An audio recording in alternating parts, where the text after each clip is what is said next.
Kamusta? May oras ka ba para ako'y maalala? Sa puso mo'y may ako pa rin ba? Siguro hindi na dahil alam kong masaya ka na sa iba.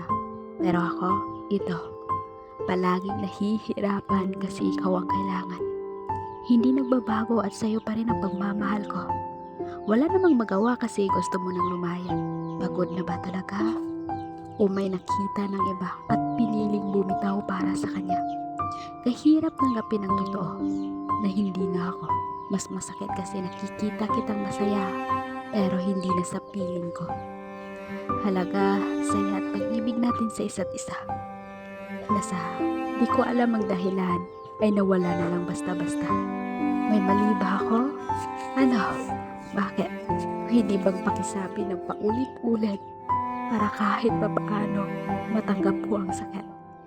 Relasyon kong noon ay tayo pero napalitan na ng kayo. Ang dating ako, ngayon ay sa kanya. Mahal na noon ay ako, pero ngayon ay siya na. Kasama ko sa pangako at pangarap ay ikaw. Tatapusin mo lang pala sa pagbitaw. Masakit, mahirap, at tama na.